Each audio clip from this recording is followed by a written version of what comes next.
primary election on Tuesday, May 17th. Idaho State Representative Dorothy of Stanley represents District 8. She was elected in 2016. State Senator Souza of Coeur represents District 4. She was elected to that position in 2014. And Phil McGrane is the Ada County Clerk. He assumed office in 2019. Where do they stand on business and government services and on election integrity and security in the Gem State? This is the debate for Idaho Secretary of State. Here is tonight's moderator, News Channel 7's Doug Petcash. Good evening, and thanks for joining us for tonight's Republican debate for Idaho Secretary of State. I'm Doug Petcash. The Secretary of State is a state executive officer in the Idaho government. The Secretary is responsible for running the state's elections, publishing state documents, licensing businesses, and other business services. They serve four-year terms. The winner of the Republican primary on May 17th will face Democratic candidate Shawn Keenan in the November general election. We're glad to have State Senator Souza, State Representative Dorothy, and Ada County Clerk Phil McGrane with us tonight. They will introduce themselves in more depth in just a minute. And I do also want to say thank you from all of us to you for participating in this debate to give Idaho voters a good understanding of where you stand on the issues and responsibilities of Secretary of State so our voters can make an informed decision on whom to support. Our panelists tonight are my colleagues at KTVB, Chief Political Reporter Joe Paris and Anchor and Investigative Reporter Morgan Romero, as well as Betsy Russell of the Idaho Press. The debate will run approximately 60 minutes and there will be no commercial breaks. We begin with a quick review of the rules. The candidates will each give a 1-minute opening statement. They will then field questions from our panelists. Each candidate will have 1 minute to answer. 30 seconds of rebuttal time may also be granted to the candidates, and our panelists may also ask follow-up questions when warranted. KTVB producer Kai Tucker is here to help the candidates keep track of their time. We're going to start with opening statements. The order was predetermined by a random draw. Senator Souza will go first, followed by Representative and then Mr. McGrane. So, as we begin, Senator Souza, the floor is yours. Thank you so much. I'm Senator Souza, and I'm running for Idaho Secretary of State to protect your votes, to protect our elections, to protect our businesses, and to protect our endowment. These are the three main responsibilities of the Secretary of State. During the 2020 elections, Facebook money came into our state. And my opponent, Ada County Clerk Phil McGrane, was the only person the Facebook funding group contacted directly. He took $500,000 of that money and recommended it to all the other county clerks. At no time was the Secretary of State consulted. Phil likes to tout his experience running elections, but let me tell you about my experience protecting our elections. I was the first Idaho lawmaker to find out about the Facebook money coming in, and I quickly got a bill drafted, passed, and signed by the governor to make this kind of dark money illegal in Idaho ever again. Thank you. Representative the floor is yours. Thank you. I appreciate it. I'm running for Secretary of State. My name is Dorothy As the Chief Election Officer, I definitely want to make sure that we maintain uniformity and consistency in our elections, and that is a goal that I will strive for. People in Idaho do have concerns about election integrity, and I've understood that as I've traveled around the state and talked to thousands of people. The second part, or the second job that I consider most important for the Secretary of State is to serve on the Land Board. The Land Board is needing someone who has some resource experience, of which I do. I've dealt with water rights issues. I've dealt with grazing allotments, mine permitting, and also fuels reductions in our forest. I have a master's degree in resource planning, so when you want to get the highest return, economic return on our endowment lands, I'm going to be your person. I've definitely represented rural Idaho, and I have scored a 97% with the American Conservative Union, a score I'm very proud of. My name is Dorothy and I want to be your next Secretary of State. Thank you. Thank you, Representative Clerk McGrane. Thank you, KTVB, and thank you to you, the KTVB viewers, for joining us tonight and being engaged in this race. Most of you already know me. I'm the bald guy with glasses who's been talking about elections and encouraging you to vote for the past decade. I've been privileged to be a part of our elections for almost 17 years, from when I started counting ballots when we still voted on punch cards, training poll workers, finding polling locations, and I've worked my way up to oversee all aspects of our elections. It's why I've been able to join you in your living room for so many years now. I'm a fourth-generation Idahoan, and I'm proud to be from Idaho. I think we have a lot to be proud of, and including our elections. One of the main reasons I'm running for Secretary of State is so that we can continue to maintain and protect the values that we have in our state. We're blessed to be here, and I look forward to the conversation tonight. Again, I'm Phil McGrane, and I look forward to earning your vote this evening. Thank you, Mr. McGrane. And now we're going to turn the questioning over to our panelists this evening, and we begin with Betsy Russell of the Idaho Press. Thanks, Doug. Senator Souza and Representative Moon, in your previous debate on Tuesday night, you were disputing each other's statements about the data center bill that passed the legislature in 2020 and how that related to the new Facebook/Meta data center that's going in Kuna. Senator Souza, what was your concern there? My concern, Betsy, and thank you for that follow-up question, because our debate the other night ended quickly and I didn't have a chance to rebut the question. So yes, the data center that is going up in Kuna was allowed by a vote of the Senate and the legislature in whole back in 2020, 9 months before we ever had the presidential election and 12 months before we ever knew that any Facebook money had come into our elections. So when we voted in favor of the data center, it was a generic tax exemption bill. It had nothing to do with Facebook and no one knew about it. Representative Moon, on Tuesday night you said, Idaho wants to remain Idaho. We want to keep our rural values. This is a quote. We don't want to have big globalist tech companies coming into this state, at least not from the people I've heard from. Micron Technology is a big global tech company and has been among the state's largest private employers. Do you not want Micron here either? No, I do want Micron here, but I've got to address the original question about as far as the data center in Kuna. You know, the dispute at the end was whether, my deal was that whether or not she supported the bill and I did not. The fact of the matter is, Zuckerberg really doesn't come into the play. The fact of the matter is that that bill was bringing in a data center. And the thing is that most Idahoans do not want their data collected. They do not want it used against them in the future. This is not really the type of business that Idahoans would like to see come into this state, especially when you look at the amount of water that it will be utilizing. 70,000 gallons every day. We have had drought last year. That's a lot of water. It should be for domestic use or for agricultural use, and I think that's where we kind of dropped the ball. And we are picking losers and winners in business when you start giving money to a corporation that has more money than the entire state probably to set up a business here. And that was very unfortunate that it ever passed. Thank you, Representative Moon. Mr. Moderator? I'll tell you what, I'll give you 30 and then I'll also give Representative Moon 30. So go ahead, Senator Souza. I wanted to clarify that when Representative Moon on the campaign trail has brought up the data center in Kuna before, she has always made it about Facebook and claimed that Facebook was coming back into our elections because I voted in favor of the data center more than a year before we knew that Facebook even had brought money into our election system. I will also clarify that 70,000 gallons, apparently golf courses here in the southern Idaho area use more than 5 times that much water every day. Senator Souza, thank you. Go ahead, Representative. And thank you for the time. I appreciate that. You know, it wouldn't matter if it was Bill Gates, if it was Elon Musk, if it was Jeff Bezos. It doesn't matter. The fact of the matter is we're giving multi-billionaires a huge tax incentive to come into this state when we can't even give the citizens of Idaho a grocery sales tax exemption.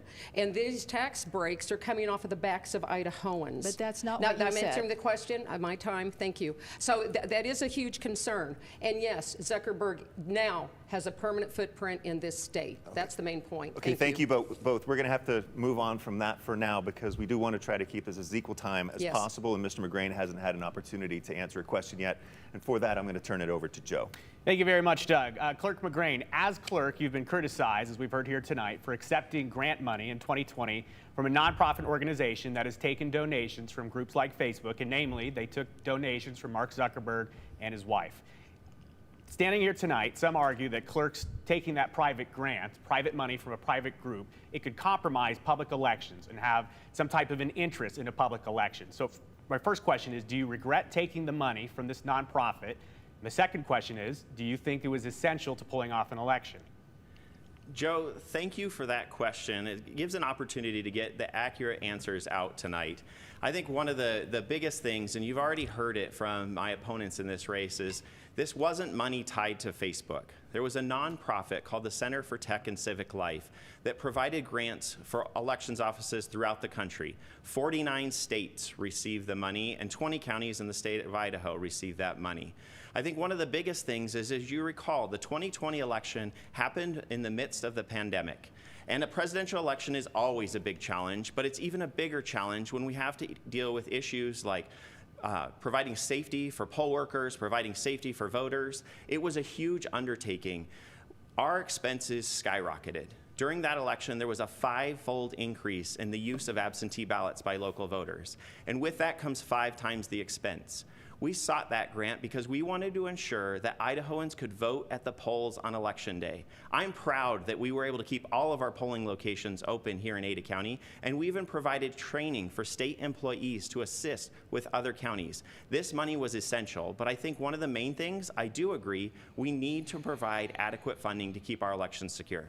I want to have a quick follow-up. If elected Secretary of State, would you ever take money directly from Facebook? Hypothetically, Facebook says we have this pool that you could pull from. Would you take money directly from Facebook? If I'm elected Secretary of State, one of the biggest things I will be is an advocate for the clerks and the Secretary of State's office because resources are necessary in order to provide the security our elections need.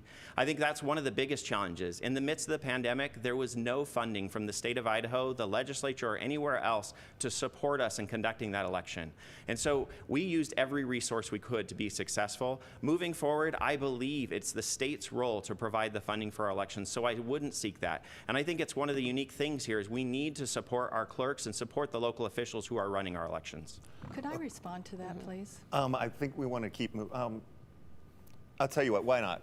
Thank you. We'll have for 30 seconds for you, Thank Senator you. Souza, and 30 seconds for I wanted Representative to Moon. point out to everyone listening that Clerk McGrane already in Ada County had $600,000, just under $600,000 of federal money, HAVA, which is Help America Vote Act, and CARES money for the COVID situation. And the second largest, Ada is the largest county. The second largest county, Canyon County, did not take Facebook money. The third largest county, Kootenai County, did not take Facebook money, and they ran very good elections as well without the outside money that was provided. And CTCL, the nonprofit, was funded entirely by the Facebook grant. Just a minute, Representative Moon, because since Senator made a direct comment to Mr. McGrane, I will give you 30 seconds, and then we'll get to Representative Moon. Thank you, Doug. I think this is a great example of just the misrepresentation and lack of understanding in terms of how our elections work and how much it costs to run our elections. The examples for Kootenai County and Canyon County are great examples. Both counties had to significantly consolidate the number of polling places they used in which they had lines. We also trained poll workers here locally to provide support for both of those counties. I know the clerks in those counties well, and I have a great relationship with each of them. When we have a tough election, we band together, and that's one of the things that I made sure is that Idaho's elections were successful, and that's what I'll continue to do. And Representative Moon. Thank you. And as far as the funding goes, the state has had a surplus of funding for quite a while, almost to the tune of $2 billion. So to say that we would not have funded our elections, I think is disingenuous. I do believe that they would have been funded. I do not think we had to depend on Zuckerberg or Zuckerbucks. We would have taken care of our elections, and Idaho should always, always have control over their elections. That's right. And we're going to stick with the same basic theme now, moving into election integrity. And for that first question on that, we're going to turn it to Morgan Romero.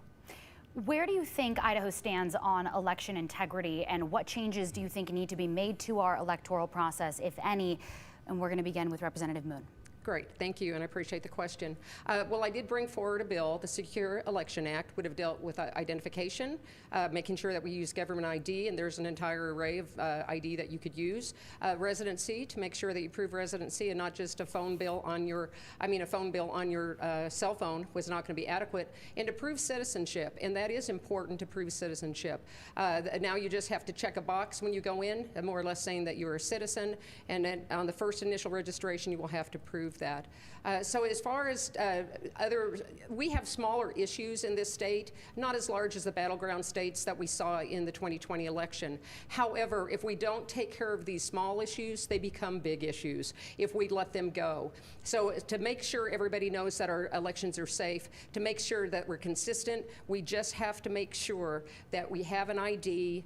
We make sure we don't have affidavits where you can just sign a piece of paper saying who you are when you may not be a registered voter in that area. And there's just little safety precautions we can take that can make sure everybody has belief in the system. So to answer where election integrity stands, you would say it's small issues so far, but you worry they could turn into bigger issues. Correct. Okay. Thank you. Yes. And Senator Souza, how would you answer that question? Where does election integrity stand in Idaho, and do any changes need to be made? Thank you, Morgan. I'm a member of the Honest Election Project, which is a dozen legislators across the nation, and I'm the only one that's not from a swing state. So it has been wonderful to meet with these people twice a year with election experts and learn about what happened in those swing states that we did not see coming our way in Idaho. They did not see it coming to their states. So we have a chance to learn from them and improve our security of our elections. I have a scorecard, we have a scorecard from the Heritage Foundation for Idaho that is election integrity scorecard for every state, and Idaho does not rank well. We are ranked only 38th out of 50, so we have many areas that we can use this scorecard to go down and secure our elections in these areas of vulnerability in Idaho. What are those areas of vulnerability? Oh, I will be happy to tell you. Thank you. They are voter ID, they are ballot harvesting, they are unmanned ballot drop boxes. They are assistance in residential care facilities. And there are two that I have already taken care of, and that is the ban on private dark money coming in to run our elections, and that is the bill that I got through immediately after we discovered Facebook money had come into Idaho.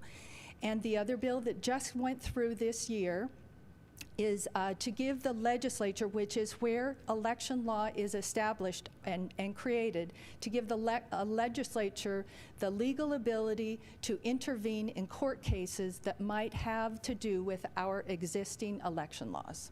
Thank you. And Clerk McGrane, do you see these issues as small issues, as big issues? Where do you think the integrity stands of our elections? Well, thank you, Morgan. I appreciate the question because I believe Idaho stands out when it comes to our elections, both in their security and in terms of their access. You know, I've had the great privilege of working with Secretary of State Denney, Secretary of State Souza, and the clerks all throughout the state to make sure our election system stands out. When you ask most Idaho voters, and as I've traveled around the state and they think about their voting experience, they don't have concerns about their vote. And it's because we have the safeguards in place. My opponent mentioned the ranking from the Heritage Foundation. One of the things that stands out on their rankings, the #1 state in the country is Georgia. The #1 state in the West is Arizona. And I don't know what election they were watching when it comes to 2020, but that's not what stood out. Idaho was successful. We were one of the first 2 states to finish having our results on election night. And it's because we band together. Too often there are groups back east that think everyone lives close. But we all know out here in the West, we don't. Idaho's legislature has made our laws to fit Idaho, and I think that's so important to the integrity of our elections, and I'm proud to be a part of the system that we have here. Can I ask a follow-up question? Sorry, Senator Souza, 1 second. What changes, if any, need to be made to the electoral process?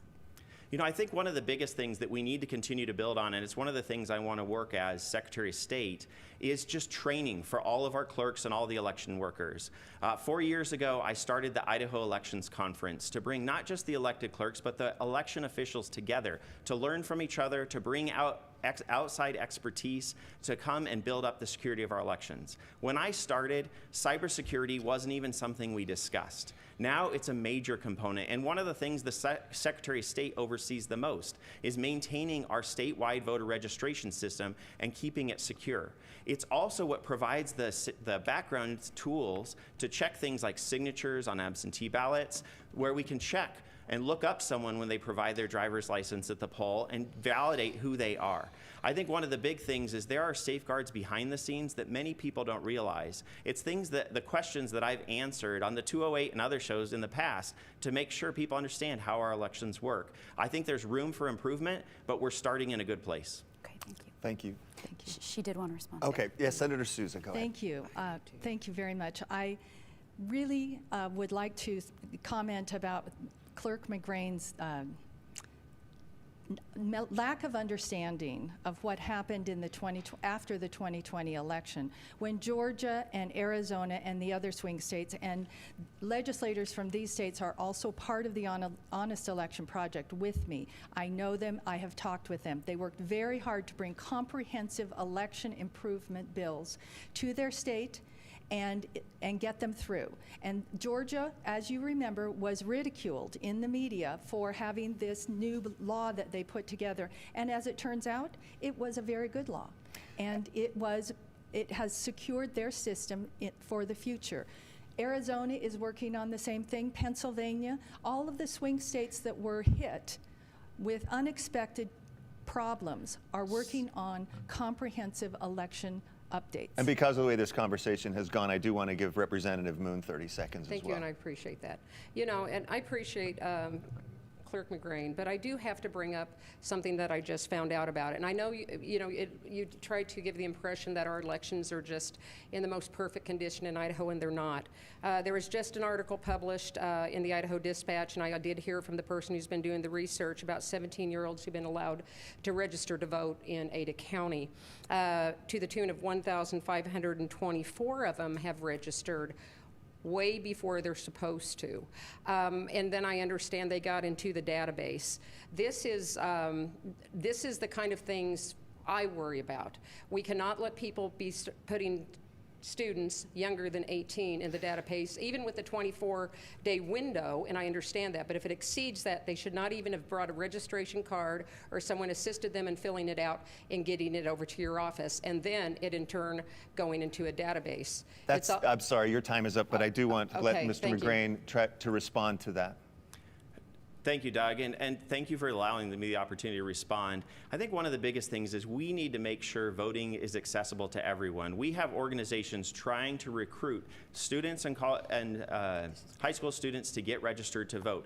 We validate every registration that comes through. We check against the Social Security Administration, the Department of Corrections, Vital Statistics, and the Department of Motor Vehicles to make sure that people are qualified. We have not registered 17-year-olds to vote unless they're eligible by law because the election is coming up. So I disagree with what your analysis is. When we've added them to the rolls, they've been qualified to vote. Okay, thank you. Let's move on now to the next portion of the debate, and for the question to KTVB's Joe Paris. Well, for Representative Moon and Senator Souza, as we've established here tonight, your colleague to your left, Clerk McGrane, he has significant experience working in elections and running elections in Idaho's largest county. To voters watching tonight, what message do you have to them in terms of a question of lack of experience? Do you think you have the experience to run elections at the highest level? Me first? Yeah. Great. I'm sorry. That's just lack of experience. At my age, I've been to more elections. I voted the minute I turned 18. I've been an election junkie forever. That's why I was up till 11 o'clock, and my spidey senses went off when all of a sudden the polls shut down in the battleground states, as did many others. I have run races, elections. I've actually carried bills, not just this year, but others that deal with putting people in office and earn positions. So I do know how to run an election. I do I have been an election worker in Missouri, where I'm from, in the Ozarks. In my 20s, there was a little extra cash. But the fact of the matter is, when they would bring those numbers in and put them in the courthouse on a chalkboard, and you erase them and put the numbers, and you could see who won, I was very much involved. So to say that we have no experience in elections, I think is unfortunate, because we do. Well, I just want to correct. I didn't say you had no experience working in elections. Just to be clear, and I'll ask the question now for Senator Souza. Do you think your, resume compared to Clerk McGrane, do you have concerns about a lack of experience? Not no experience, but different experience. Thank you, Joe. I think Clerk McGrane thinks that he is the most experienced up here, and I don't think that's correct at all. I have been in the Senate for 8 years, which is like getting a doctorate, actually, in political and legislative success. I have also, during that time, carried 15 election integrity bills and sponsored them. I am a business owner, and we know that the Secretary of State's job is beyond elections. But before I get into business, let me just tell you that the Secretary of State's job is different than the clerk's job. The clerk's job is a logistics job. The secretary's job is supervisory, and the secretary has to deal with all of the county clerks, all 44, but also enforcing the law, making sure our laws are clear, understandable, up to date, and that's what my legislative 8 years has prepared me for, that is different than Clerk McGrane's. And let me jump in, because there's two sides of this coin. Clerk McGrane, you do not have the legislative experience that the colleagues to your right have. Do you have a concern about lack of experience in crafting law and being a lawmaker like your colleagues? Thank you, Joe, for the questions. Absolutely not. I think, when we talk about our resumes and our background, and speaking of doctorates, I have a law degree. I'm an attorney, and I've been able to use that both to craft elections legislation, but also to help me work through the role of the clerk's office. I think one of the things, people don't realize the scope of what I currently do. I oversee 200 deputies and almost a $25 million budget to help run the wheels and cogs of county government, including running our elections locally. I think Senator Souza diminishes the role of the Secretary of State's office, which really is to work with lawmakers both when they determine what our laws are, but to put them into practice. That's what I've been doing my entire career. I started right after the 2000 election with the hanging chad in Florida, and I've worked up and seen every aspect. And knowing what's going on in the ground and having rolled up your sleeves and done that work is essential to being successful in the Secretary of State's office, where you will work very closely as a partnership with the clerks throughout the state.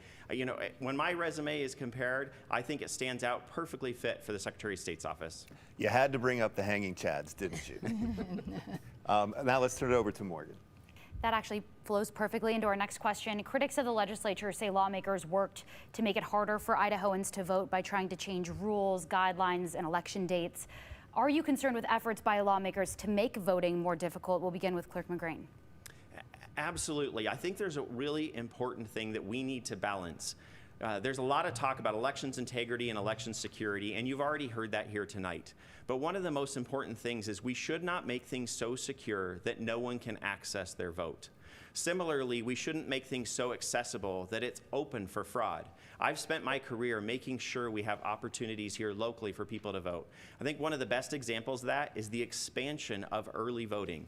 Early voting is the most secure form of voting, and it's because of the database and tools that we have to assist people. If someone lives, for example, in Kuna, but they work in downtown Boise, on election day they need to get into traffic and race back to Kuna to vote.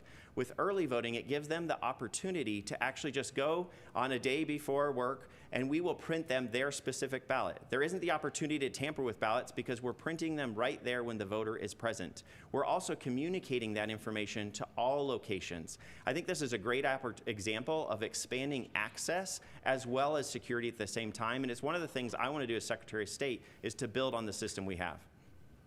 Thank you. Representative Moon and Senator Souza, as you have both alluded to. Hold on, Betsy, Oh, please, I'm please sorry, repeat excuse the me. question. Your microphone wasn't open. Betsy, could I respond to Clerk McGrane, please? Or do we all get to answer the that same question? I would like to hear the answer from all three of you on Okay, that great. same question. Thank you. Yes, so go ahead, Senator Morgan. Souza, go ahead. I can rephrase it if you'd like. Sure. Are you concerned with critics saying that lawmakers this past legislative session tried to make elections more difficult by changing rules and dates? I think that what we need to do is to secure our system, and I think some of the efforts that came forward during the last session were good. Some were not well crafted and probably should not have passed. But what we need to keep our eye on is how secure are our systems, but how safe is your vote? And there has to be the balance between those. The United States is known as one of the most easy systems, not at all the most secure system. Let me tell you that the Carter-Baker Commission in 2005 said that the United States should absolutely go to photo ID required at the polls, and 46 out of 47 of the European countries require that. They have much more stringent requirements than we do. And if you think that that's voter suppression, Mexico went to a biometric card with a thumbprint, and you have to come and pick it up in person. And after they did that, their voter participation went way up. So people want to trust their voting system. Thank you. Representative Moon. Thank you for the question. You know, as far as what I've heard from the people that I've gone around and spoke to, they don't like folks going in with a Costco card and using that for ID, and they do. There have been people who are actually judges in elections that have asked me to send the requirements for voter ID in our election law. So if you're taking a Costco card, I am aware of someone who just walked into Ada County and registered to vote with just a Maryland driver's license and nothing else, was not asked for anything else. These are the kind of issues where people start losing faith in the system. I don't think there is one person I met with who thought that asking for a government-issued ID is unreasonable. I think everybody knows they want them to present an ID, especially when you hear of a Costco card or a student ID card, which was easily counterfeitable, which doesn't have a birth date, that doesn't have an address, that doesn't have citizenship. All it has is a picture and a random number. People are concerned that the students are just given these cards like you do get a Costco card. They just pop right out readily. So those are concerns, and yes, I don't think we're going to keep anybody from voting if they really want to vote. And we're about halfway through the debate tonight. We have a lot of topics that we want to get to. And so now I'm going to ask Betsy Russell of the Idaho Press to ask her next question. Okay. You were both just talking about voter ID. Yes. And this is really a follow-up to what you were just discussing. That bills that both of you proposed would have tightened regulations about how Idahoans can vote and what ID they can show. And under our current law, you can't show a Costco card, but you can show a student ID. Under the bills that the two of you proposed, student IDs would no longer be accepted to vote as they are in current law. Voters would no longer have the option to sign a sworn affidavit to verify their identity, and to register on election day at the polls, voters would need to bring additional documents to prove their citizenship. Why? Why did you propose those things? Senator Souza. Thank you for that, Betsy. I think those are all very good changes that we proposed. And because you have to look at the source of those IDs. Student IDs don't have the background or the citizenship. Even military IDs, because I called the Veterans Administration, I was surprised myself in the course of my research. Military IDs do not have a citizen requirement because many of the people in our military are not citizens of the United States. They are from other countries.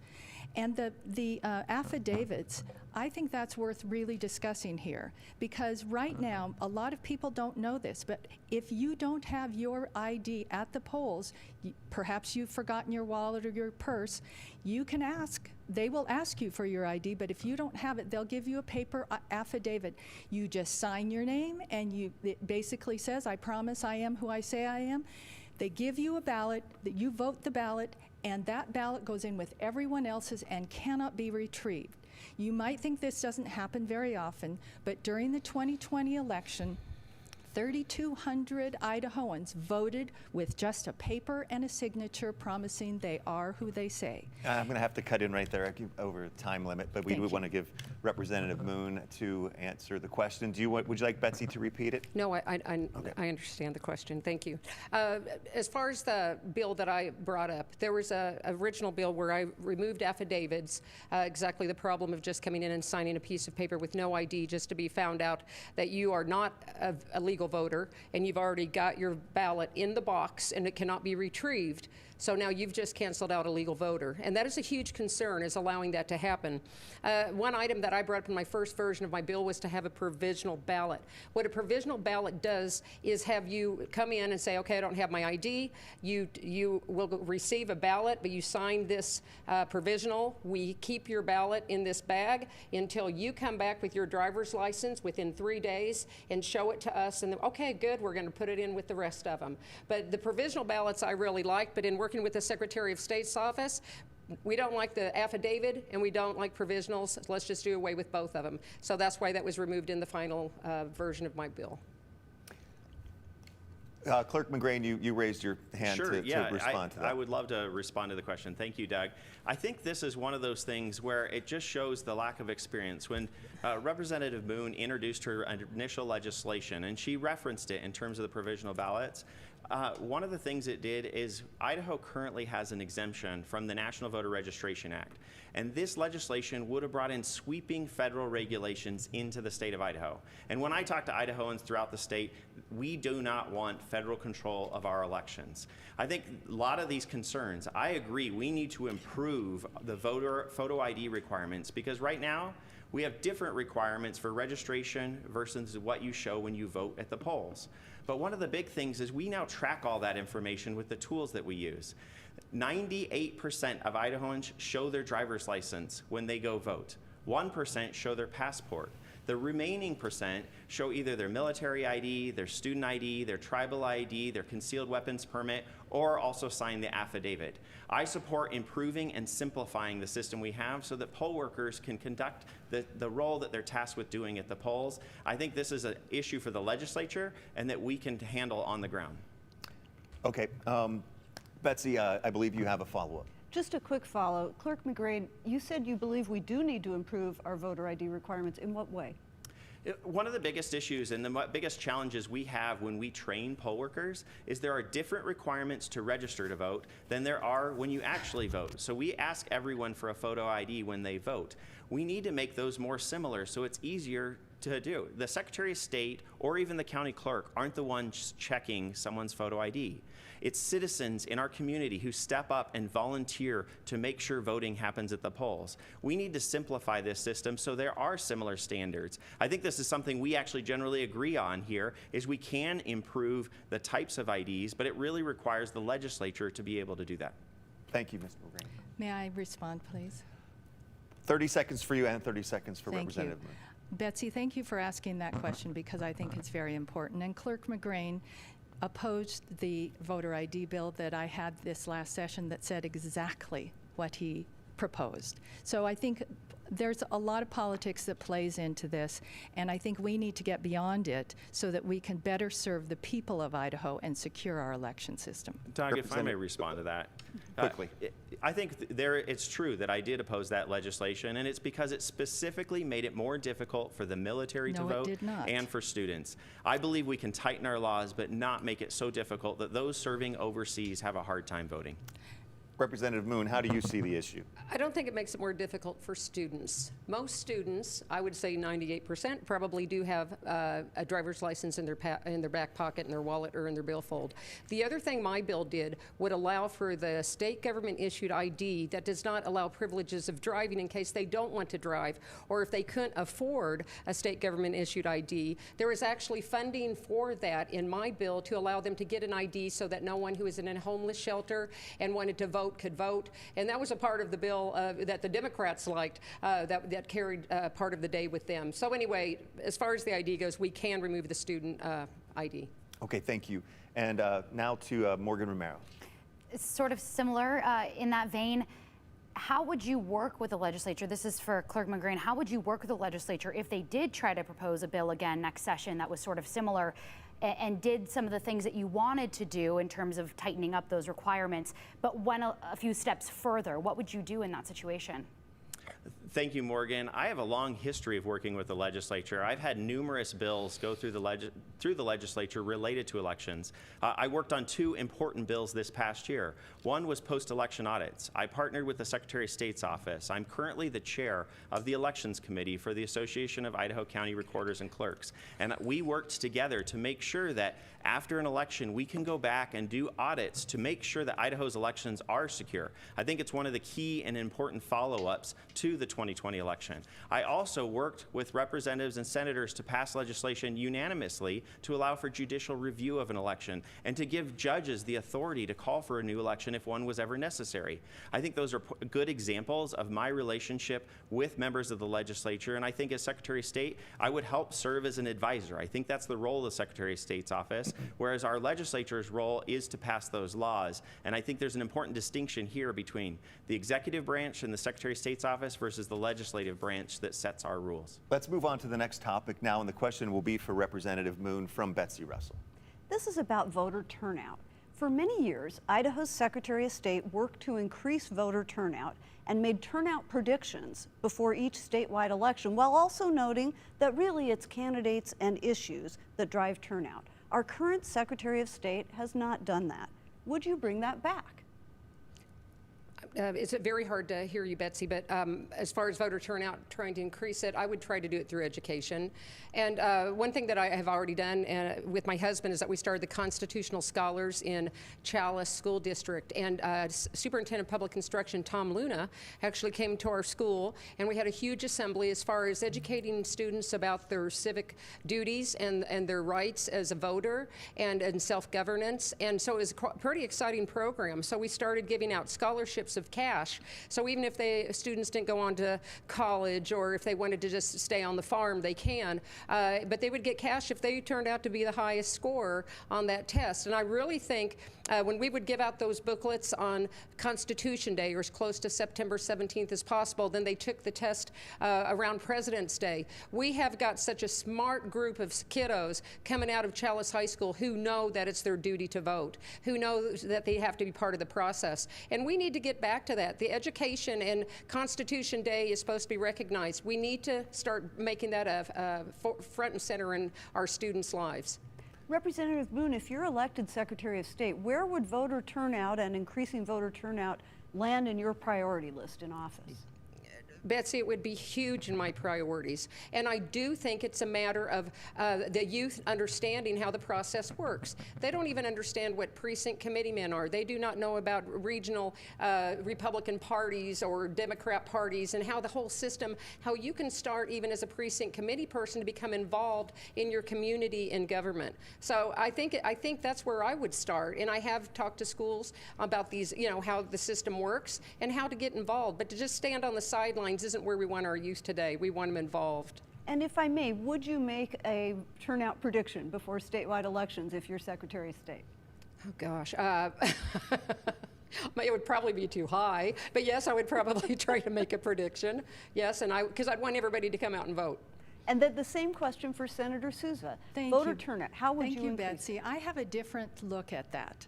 I do not think that it is a Secretary of State or even the county clerk's role to increase turnout for any one party or even turnout in general. That is the role of the partisan groups, the special interest groups, people who are very supportive of a candidate or a ballot measure. That's what they are supposed to be doing. What the role of the Secretary of State is to make sure that the election laws are enforced and they are clear and they are understood by all the citizens. We want safe elections, and then let these special interest groups bring out their voters. In Wisconsin, it was a big problem with the Zuckerberg money that came in to specify certain groups that they were trying to get the vote out, and Zuckerberg bucks went in there at almost $9 million into Wisconsin, and it seriously impacted their voter turnout. But not in a bipartisan way, not in a nonpartisan way, which it should have because it came from a 501c3, but it made a difference in their election in a negative way. So, Senator Souza, I'm sorry. Go ahead, Betsy. So are you saying that if you're elected Secretary of State, you would do nothing to promote voter turnout? Historically, our Secretary of State has run billboards, campaigned, done speaking engagements, and made promoting voter turnout a big priority enough. Thank you, Betsy. What I'm saying is it's not the responsibility of the Secretary of State to make sure that people get out to vote. It's our responsibility to make sure they know there's an election coming, they know what their requirements are in terms of being a voter, they know what ID to bring, we can encourage them. I certainly agree with increasing civics education and bolstering that at every level of education in our state, but we should not put on the Secretary of State's office the job of going out and holding a rally or a partisan-looking event. That's not appropriate. The Secretary should remain nonpartisan and should remain focused on voter safety and election safety. And Representative Moon, we'll give you 30 seconds in just a minute, but I do want to have Mr. McGrane an opportunity to answer the question. So Betsy, if you could also repeat that for... Same question, voter turnout. What would you do as Secretary of State to encourage it, and would you make a turnout prediction before statewide elections? Betsy, I would continue to do what I have been doing. I have a great working relationship with members of the media, including KTVB, and I would continue that relationship. I agree with Representative Moon in terms of education for voters. Getting the information out is important. Most of you watching recently received a postcard in the mail informing you of the opportunities you have to vote in the May 17th election. I think that's an important part of the process, whether it's for the Secretary of State or whether it's for the county clerks, is to make sure voters are informed when they have the opportunity to vote and give them the tools. I think one of the greatest successes that we've had locally is providing a tool not only to look up a voter's polling location, but voters can go to our website and look up their specific ballot so that they can make informed and educated decisions on who they're going to be voting for. One of the things I would love to see as Secretary of State is expansion of voter information to the public. When we have a constitutional amendment on the ballot, we'll send out a notice and information about those amendments, but currently we don't send out information about candidates. Many of you watching have received guides in other states, and it's one of the most common requests that we get in the clerk's office. And so as Secretary of State, I would continue that education and expansion of awareness for all registered voters in the state of Idaho. And Representative Moon, I'll give you 30 seconds. I'll keep it even briefer, thank you. You know, as far as like public service announcements, and I do know like even in Chalice in our small community, one time one of the precincts wasn't open and everybody was scrambling around trying to find out and calling me, where do you go? And I said, well, call the clerk. But you know, we have to make sure folks understand, and that's why keeping our precincts open and not consolidating precincts is so important, because once they get in the habit of going to a certain location, or if it's like by Mount Bora, they have all absentee ballot there in that one location because there's not a precinct location, that everybody knows how it's done regularly. So there's the consistency and uniformity, so there's no question where you need to go. Okay, thank you. I'm going to turn it to my colleague now, KTVB Chief Political Reporter Joe Paris, for the next question. Thank you, Doug. Well, as we've established here tonight, the Secretary of State, heavily involved in elections, we know that, but there's other roles in the office, including licensing businesses, trademarks, notaries, other publication ideas with official documents. So elections aside, we can start with Representative Moon. How passionate are you about the other roles of Secretary of State outside of elections? Well, the one on the business components, of course. I've run 2 corporations. I've been a president of 2 of them for the past 30 years. So I've done the annual filings on the Secretary of State website, which are very convenient instead of mailing them in as we have in the past. I incorporated and started a business where you get the information on how to start a business in Idaho and what documents need to fill out. Are you going to do a doing business as and what have you? So I'm very familiar with the business side, notaries, trademarks. So I think it's run very well, and the website is great.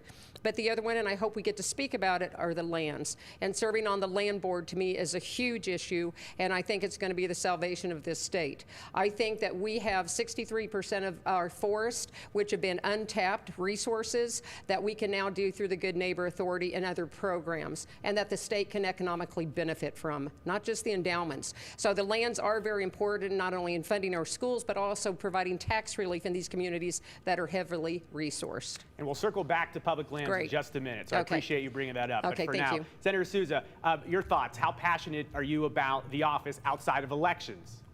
The business office? Yeah, the business office.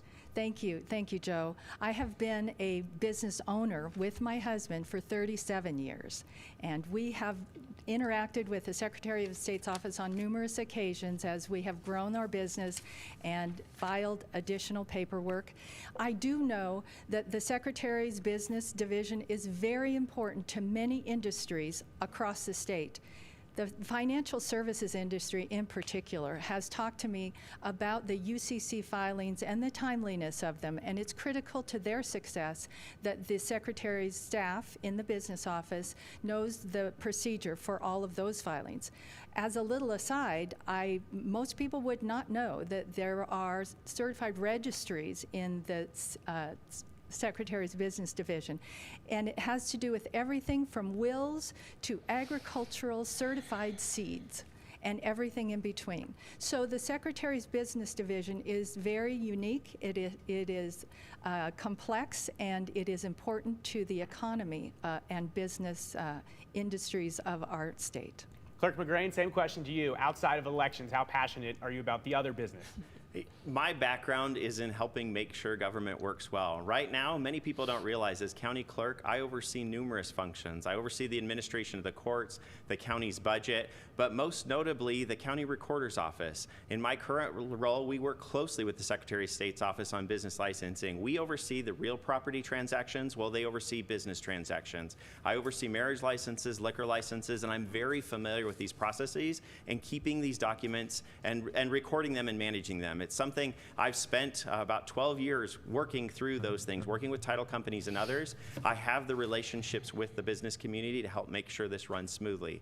Also, we talked earlier about resumes. I have a law degree from the University of Denver and a master's degree in public administration from Boise State. I am a junkie when it comes to the administration and making sure things work smoothly. I think the role of government is to get out of our lives. It's to make sure the transactions are smooth and you don't even have to notice it. Whether that's because you're starting a business, you're incorporating a nonprofit, or you're just trying to go to the polls. All these things, if it goes smoothly, our best work is when we go unnoticed, and that's what I'll try to do as Secretary of State. Thank you, Clerk McGrane. As Representative Moon had brought up the issue of being a member of the Land Board as Secretary of State, Betsy Russell has a question on that. And this question is for all three of the candidates. As a voting member of the Idaho State Land Board, how will you balance public versus private interests? And let's start with Representative Moon. Okay, great. Thank you. Thank you, Betsy. Well, public and private interest, first of all, we should not be getting involved in private enterprises whenever we are dealing with getting the highest in return on our endowments. First of all, we shouldn't be competing with other businesses. I remember when I first really started watching what the Land Board was doing, and we were involved in a brew pub and also some storage units. We do not compete with other businesses. We get out of Idaho's business way and let them do what they need to do. I do believe, though, that we need to work with the Forest Service and with the Good Neighbor Authority to where we can actually extract wood and reduce these fuels, because we're going to have a bad fire year this year. We had drought last year. We need to be recharging these aquifers. These are the sort of things on the Land Board we really need to be having high alert on. The fuels reductions are important, and if we can go in and make money on these forests to help our folks within our state boundaries, we need to do it. And it's very important that we push these arrangements between the Forest Service and the state and make sure they're productive and successful for both parties. Thank you. Senator Souza, same question. Thank you, Betsy. I live in North Idaho, and timber is huge in our area. We are the center of timber revenue for the endowment lands, actually. There are other places, but we are the most prolific up there. Idaho has lost, the concern is that Idaho has lost 40% of our forest firefighters. And it's because our base pay has been low, and our neighboring states have increased their base pay, and they've also added hazard pay because these are high-risk jobs. In the past session, the Idaho Department of Land's budget was a certain bill, and they increased the base pay of our firefighters in the forest up to $15 an hour, which we all know is lower than most McDonald's people that are starting out working there. And with a separate bill, House Bill 588, added hazard pay to the base pay when those firefighters are on the active fire line. My opponent, Representative Dorothy Moon, who calls herself the resources gal, says that she lives in the forest. She voted against both of these bills. She wants to just let the forest burn because $76 million we lost last year in our fire season. Your time's up on that, but I have to give Representative Moon an opportunity. I am the resource gal, but I do not want to burn up our forest or the wildlife or ruin our waters and sterilize our soils. That is very disingenuous, Mary, but I guess I owe you that one. You bet I voted against it. And you know why? I voted against it because it's the wrong bucket of money. Right here, general funds, right here. But then you are bad about that. Okay, so anyway, what we have here is my tax assessment. You know what it says on here? Forest Practice Act and Forest Assessment. Anybody who lives near a federal forest has to pay this. You all don't. We do, and we have for a long time. This is where the money should come from to pay that extra fee. So it's about which bucket of money do you take it from. You do not take it out of general funds. That is why I didn't vote for it, and I would not have voted for it. We need to let Clerk McGrane answer this question because we're running out of time, and I want to make sure you each get your closing statements in. So, Same Betsy, question. go ahead. Thank you, Betsy. As you noted, the Land Board is one of the very important roles of the Secretary of State's office. Many may not be familiar with the Land Board. It uses our natural resources to provide funding for public education and other beneficiaries. Last year was a record year with $100 million going towards public education. I have the relationships to be successful on the Land Board and to tackle some of the tough issues. Natural resources have been the backbone, specifically timber, as you've already heard mentioned. I'm very proud to have the support of the logging contractors here in Idaho. I'm proud to have the support of the Cattle Association and the grain producers and all the people who work hard on our land to produce the value that goes to our school kids. As a member of the Land Board, I would work with all the partners involved to make sure we maximize the return just as the Constitution calls for. I think my background in education helps support me to work well on that Land Board role. Okay, and we're going to keep moving along very quickly now because we are running out of time. Please stick to about 1 minute if you can because we will be up against the clock here. Senator Souza, you have the first opportunity for closing statement. Thank you, Doug. Thank you for having this forum, this debate for us. As you remember, the Heritage Foundation shows us that we have a lot of work to do here in Idaho to secure our elections. It's a bit like going out to get in your car in the morning and realize that you have left the garage door open. You look around, you see that nothing was damaged, but you have heard from down the street or somewhere else in your city or town that there has been damage and there has been theft. And so the next night, do you close your door? You bet you do. And that's what we need to do in Idaho. We have learned from the other states across the country because of my relationship in the Honest Election Project and because of the Heritage Foundation scorecard. We know what we need to do in Idaho, and I will get our elections secured, and I will protect your vote. I'm Senator Mary Souza, and I'm running for Secretary of State. Representative Moon. Thank you, and I've really had a great time tonight. Thank you for having this debate. I just want to say I need to be your next Secretary of State. I have the business adeptness as far as all the businesses that I have run and all the people I have worked with. My management style, I already know what it would be. This is more or less a nonpartisan position. I want to make sure that anybody who runs for office, that it's a level playing field. When I hear about complaints of people who are Democrat being harassed on their campaign finances and not Republicans, that's not right. We want to encourage people to run who want to represent their districts. And that is something that is paramount to making sure that we have free and fair elections. And it is a challenge to run. It is hard to give up your home for months and months at a time to be on a campaign and be away from your spouse and from your children and your aunt Pats at home. But as far as running for Secretary of State, I am the lands person. I am the only conservative in this race, and it's proven by my 97% score with the American Conservative Union. And I do want to be your next Secretary of State, and my name is Dorothy Moon. Thank you. And Clerk McGrane. Thank you, KTVB, and thank you to you, the viewers, for sticking through it with us tonight. I think if there's one thing that stood out this evening, it's that elections matter. And when it comes to our elections, experience counts. I've been proud to work with you throughout the years to make sure everyone has the opportunity to vote and to make sure Idaho's elections stand out in terms of both being secure and accessible. As Secretary of State, I will continue to build on that. But if there's one thing you take away tonight, it's please vote.